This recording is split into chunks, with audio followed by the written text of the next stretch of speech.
Welcome back to the CIT Tech Tips Podcast. This is Cameron, This is Noble. This is Freddie. and this week we're going to be talking about homemade arcade machines, how they're made, and the history of Polybius. Take it away, Noble. So, I have been, over the past few days, building a Polybius computer that is eventually going to be mounted in its own cabinet.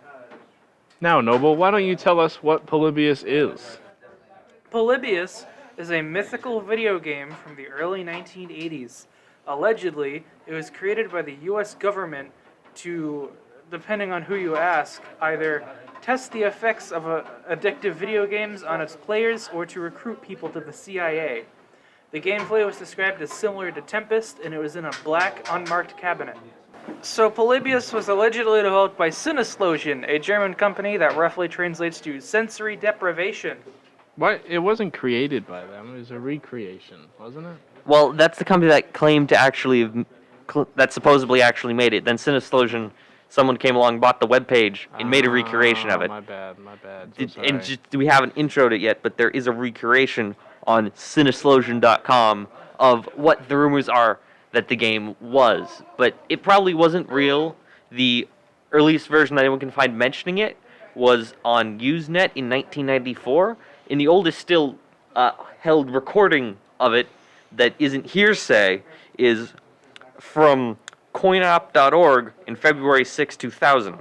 That's also where they got the original image from. If you've seen that black and white picture of a Polybius cabinet, that originated on coinop.org. No one has any idea where it came from before that. I'm still maintaining that original black and white photograph is a Photoshop of either a Pac-Man or a Galaga. It's from the year 2000.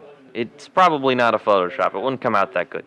Photoshop literally existed in the 80s. I don't know what you're talking about. Yeah, but it didn't. Its warp feature, in 3D warping feature, to put that text Polybius on would not have worked that well.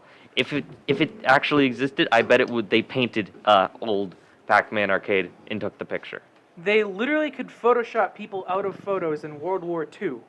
Not Photoshop, but you could doctor a photo pretty good. So. But I don't think coinop.org would do that. So there's a chance, but.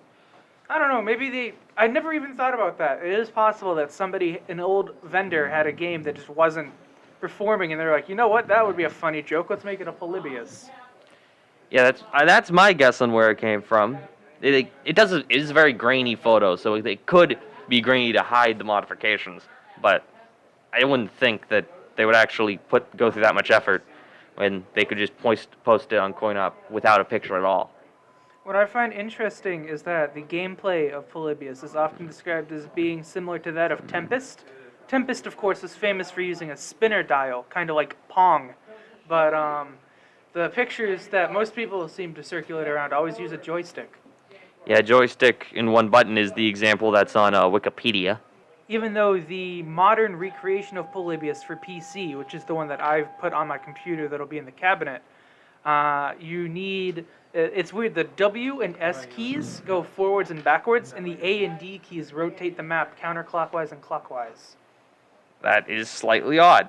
Yes. So I would think, because there were some early games that didn't use a joystick for the directions, so I would think on my cab I would have two buttons to go left and right, and then buttons on either side to circulate the map. Yeah, and that would maybe... The rumor said that it originally only existed in Oregon, which would make sense because Oregon was where a lot of arcade machines were first tested out before being brought to the public. But it could, people who claim to remember it could be remembering other games that were pulled from Oregon that were mainly black and had weird gameplay. Some people might believe that Polybius is actually based on Polyplay, and the reason that nobody can give a definitive answer on Polybius' gameplay is because Polyplay was a few different games in one cabinet. It also had a similar font to the Polybius logo. I'm going to look that up, and we're going to, just because I haven't actually seen that. Oh, yeah, it is very similar. It is pretty similar to a lot of the Polybius cabinets that I've seen pictures of out there. Personally, I think the Polyplay cabinet is absolutely gross looking. I kind of like it. I admit that it's not for everyone, and I wouldn't want that in my house. but I don't think it's absolutely horrible. I mean, typically, when arcade cabinets had wood grain, they were dark wood grain, and this is like a really light. And also, that's the size of a full-size arcade machine, which typically were not wood grain. The wood grain would have been for a cocktail or a cabaret version. There, yeah, but I think it looks all right. But Also, it looks like they just bolted a regular Magnavox TV in there. It doesn't even look like they hit it. I think that's just the instructions, but it just looks like a TV from a distance. Which, actually, in Pong, one of the earliest games, it was just a consumer television that they went out to the store and bought. And they had a little plastic shroud so that you wouldn't see it from playing the game. I think a lot of the smaller companies did that in the beginning before custom CRT boards were really a thing. Right, and of course, Polybius allegedly used a vector monitor. But vector monitors are not very easy to come by, and no computers today are really compatible with them. And be clear, vector monitors were basically old CRTs had a device that would basically draw a line and then another line down the screen. For regular ones, a vector one, you could just randomly draw lines wherever you wanted. That is true. Games like Star Wars, I believe it was, and I think Tron used it too. Yeah, I'm pretty sure Tron. And Asteroids. Can't forget about Asteroids. And there was that one weird quasi-portable console that had like a couple that I believe I only released in the UK that had a vector screen built into it. Oh, I know what you're talking about. What's it called? The Vectrex. Yeah, the Vectrex. Didn't it have like a souped-up version in the works, but the company closed before they made it? Yeah. There's been a Vectrex for sale at my local video game store for a while. I think they finally sold it. Okay, so jumping swiftly back to Polybius, many people have tried to recreate their own Polybius cabinets. It has its own place in pop culture and has even been featured on The Simpsons. And like a ton of other shows, but I can't remember any examples. AVGN did an episode on it, and I think... Yeah, but, that's internet culture. It's a big part of internet culture, Right. Of course. I think with how bad the modern AVGN episodes are, that one was actually pretty good. They're not as... He's gotten slightly better since the big slum. They're not great, though. My problem as great is as they that used to be. in the first few seasons, like 10 minutes was a long episode, and he confirmed on a podcast the other day that his 200th episode is going to be an hour long. Well, that's a special one. His other ones, they're way longer than they should be. I feel like there's a lot of jokes that should have been cut because they don't quite work in a lot of them nowadays, but the increased length does make sense with the increased everything else. So, are you familiar at all with the company Arcade 1-Up? Arcade 1-Up, yeah, I've heard of them. Don't they sell really expensive recreation cabinets that are still cheaper than most other companies' recreation arcade cabinets? That is true.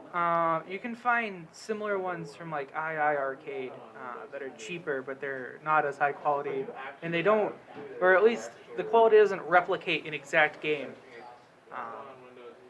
But I think it would be funny if for either Halloween or April Fools, they made a Polybius cab that had Tempest on it. That would be cool. But on your creation one, are you gonna go for like real Sanwa switches or just buy the generic switches on your Polybius recreation? That depends, because this is the first cabinet that I've built from scratch. I tried once. I was going to make a tabletop arcade machine with a real CRT for Dr. Robotnik's Mean Bean machine. It literally just had a Genesis bolted to the back door.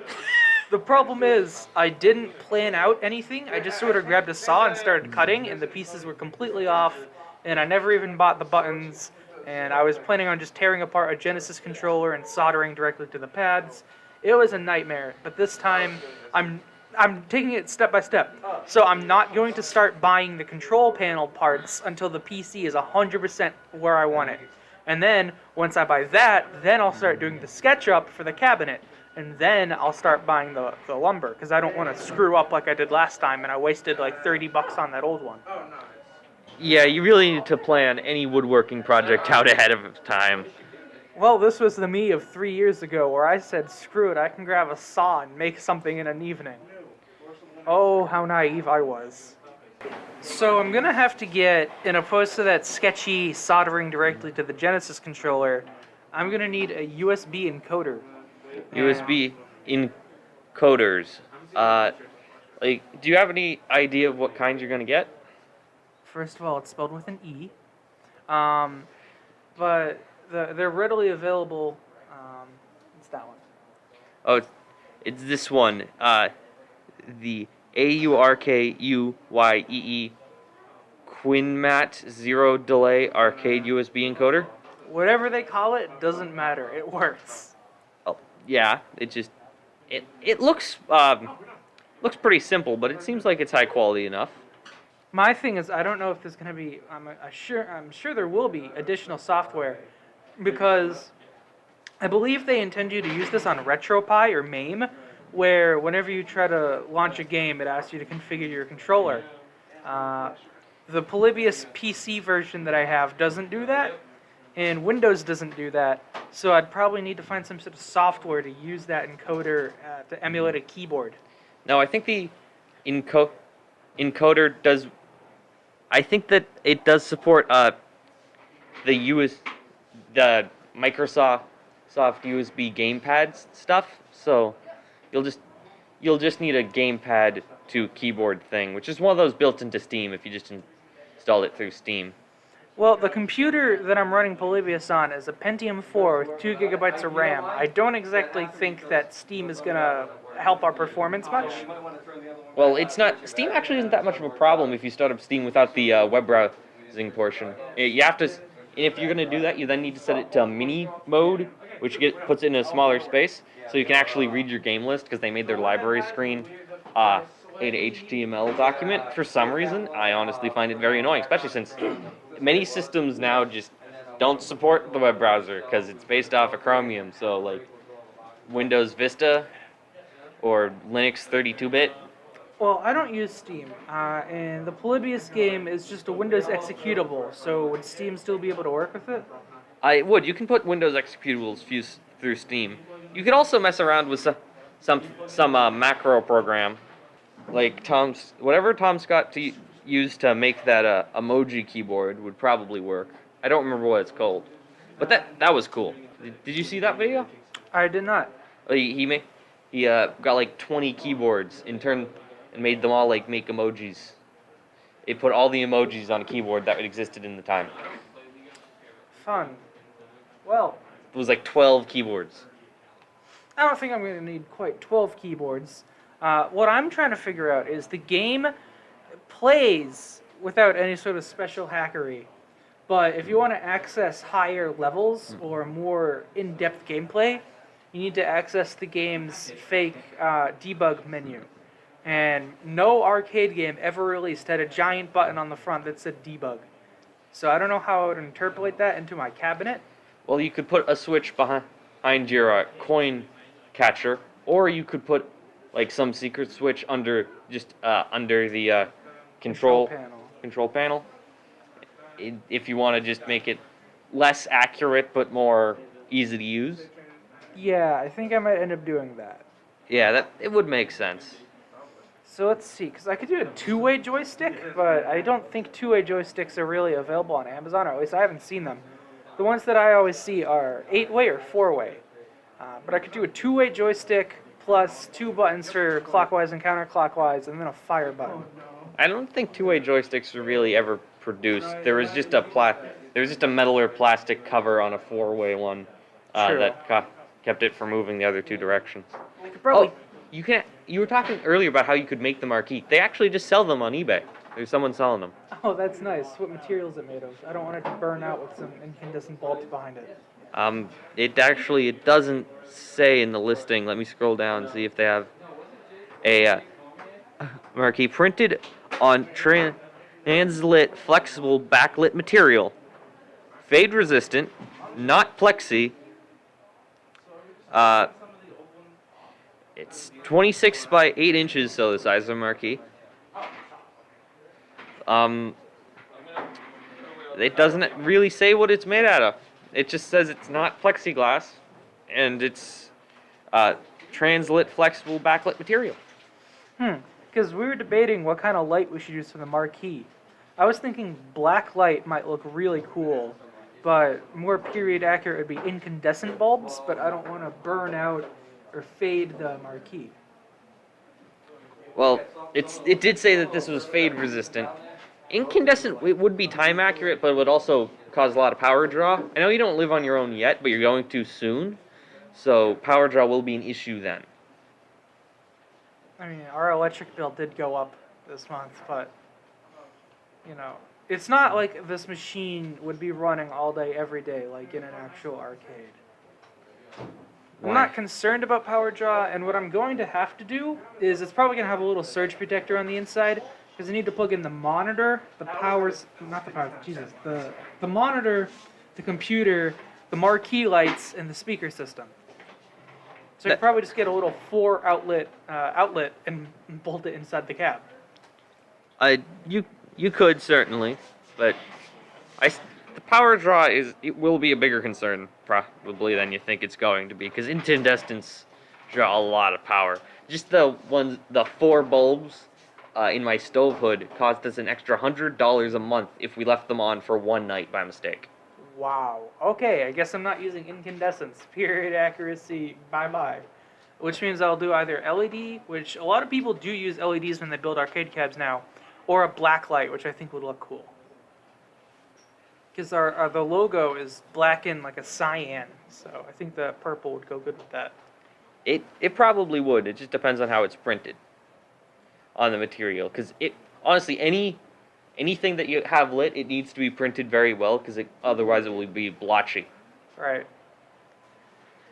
I mean, people have made their own arcade games, and there's actually companies that still reproduce some new cabs that are like MAME machines.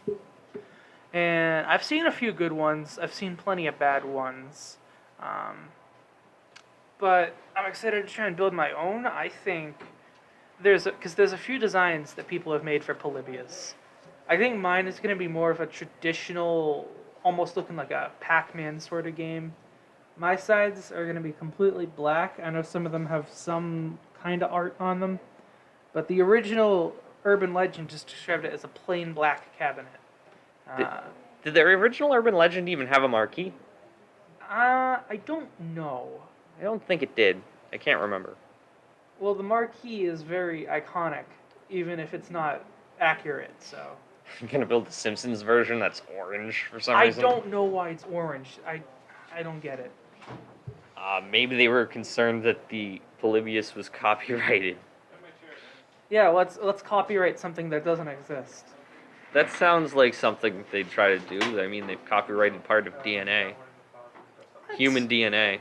Oh my god, that is so dumb. I did not know that. Now I wish I didn't know that. But what I'm thinking is my side panels are going to be completely black, and then the front is going to be black wood stain. Okay, that sounds good. I'm just learning about this now, but there's an IMDb page for a Polybius short. That's sci-fi. Director Alex Unpronounceable. Writer Alex Unpronounceable. Star Alkis Bernidli Unpronounceable. I don't know. It's a picture of a tabletop cabinet with green accents, 2-player controllers, no marquee, and the hammer and sickle on the screen. On the poster. You see, things like countertop arcades, and I tried to build one once, but in general, I don't like them, because the whole point of an arcade machine is to be an arcade machine, not to be something that kind of looks like an arcade machine. Well, if you have a table that's already the height of an arcade machine, and you don't have really the space to keep out an arcade machine, they are a good option. Because I mean, when you're using it, you don't look below that point. I mean, I'm not a purist. Like, if you have arcade 1-ups in your collection, I'm still going to consider that an arcade. But there's a certain point, it's kind of like the uncanny valley, how it's either completely human or completely not human. And tabletops are, like, right in the middle for me. it's the uncanny valley of arcade machines. I don't have a problem with them. They're not as cool as the real ones. I don't. If I went to an actual arcade and they had them, I'd find that ridiculous. But a home arcade, I a small home arcade of 2 or 3 machines, and it's one of them that seems reasonable to me. Also, they're the arcade one-up machines. I think that for a time they sold ones that were tabletops, but they had particular tables to go with them that looked like the rest of the cabinet. I've never heard of them selling the tables. They sell tabletops, and now they sell partycades, which are wall mounted. I don't know about those ones. I've never heard of those ones. Yeah, they're kind of a new thing. What I do like now is that they're coming with the risers, which makes them feel less like toys and more like actual machines. What do you mean by the risers? On an actual, like the regular arcade one-up, they're only like 4 feet tall, I think. They're short. But then it comes with a riser that gives it like an extra 1.5 feet now. Then you get games like their Street Fighter Big Blue that is literally like the size of an actual arcade. It's no longer a mini replica. It's just an arcade. But Cool. going back to my Polybius, the final thing I want to mention is that in home arcades, people often either don't install a coin door or it's purely cosmetic. I'm going to install a coin door, and I am going to make you pay to play my game. Good luck with that, considering you're gonna have a Windows computer at the heart of all of this. Well, in the game, the coin up button is 5, which means that you can just plug the wire coming out of the coin door into the encoder and just set it to button 5 on the keyboard. As long as you get one of the coin doors that are that simple to operate. A lot of the more modern ones are more complicated to check for forgeries and stuff. I don't need anything simple. And even if I can't find a mech that doesn't work, I'll build one. I'll literally have a button behind the thing, and when you put the coin in, it hits the button. I mean, I'm sure I can find the right one, and I won't have to do that, but... You're gonna have people at your house coin and stringing your machines. That's fine, or I will, I'll just keep a bunch of quarters around. Mm-hmm. You could also just make it not have a lock, and you just open it to take a coin out, close it, and put it back in. I could do that. Oh yeah, I'm looking at the lifts, and yeah, that does make it seem a lot more substantial. Yeah, and one thing that I find interesting, mildly so, is Arcade 1-Up gets some flack for, on their earlier machines, the durability. We have one. Particle board, they're always awful. We have one at the Best Buy where I work, and I'm happy to report that it works 100%, but it has taken a cosmetic beating. They have one at a Micro Center in Cambridge, and that one does not work. But the only reason it doesn't work is because someone pushed in the sticks and it broke the screws out. Or I don't really know how it broke off. I wasn't there. I don't work there. I just go there sometimes. But it's missing all the screws in the controller, and the joysticks are pushed in. So someone screwed with it. It was Ryan, I think, from Cinemassacre, who brought a bunch of his arcade one-ups to a convention, and like half of them came back defective. But those are the really early machines. And the one we have on display at my job is one of the newer ones. It's the Pac-Man Legacy. And it works completely fine. You can walk up and play it. But you can see like, the control panel is like really scratched, and the sides are kind of chipped a little. I've been there before and it's been offline, but I think that's because someone was screwing with it and unplugged it.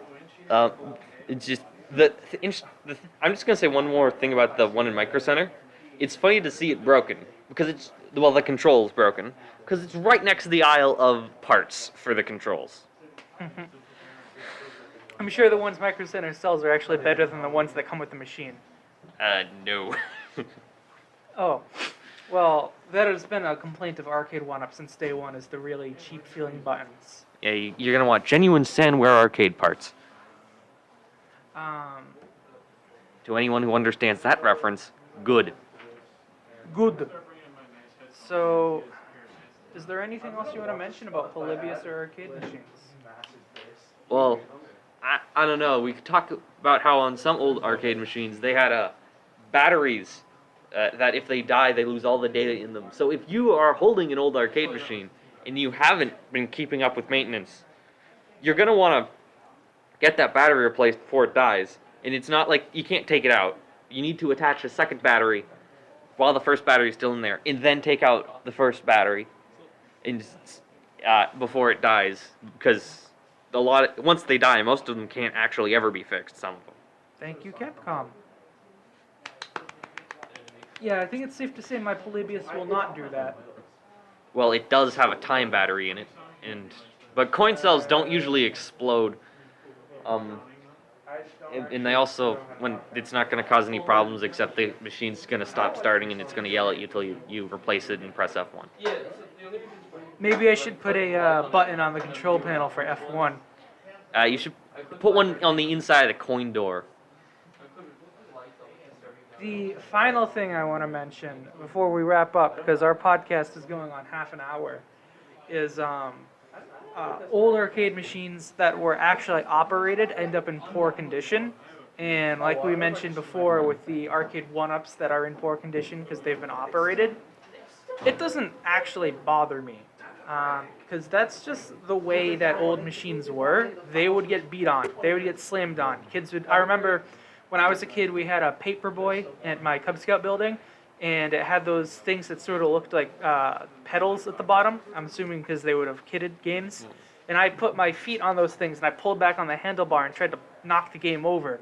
I never did, but it's a real example of the You wear are and a tear. brat.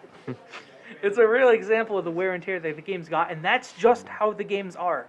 I don't think it's worth trying to chase down every single fault and try and fix it and make the machines look perfect. They never looked perfect. They were always like on fire. Well, yeah, they shouldn't look perfect. You should fix any mechanical issues or structural issues if you're someone who owns an arcade machine, though. Yeah, I've seen games where they were water damaged and like the wood at the bottom was coming off, but as long as the power supply isn't affected, I don't care, honestly. I only thing that I have to say about those machines that the bottom's falling apart is just I hope that they at least put like a new pieces of wood in the corners so that it's not going to fall when it rots out. That would be nice. Anyway, we are at just about the 28-minute mark, so I think we're going to wrap up. Alrighty then. This has been CIT Tech Tips.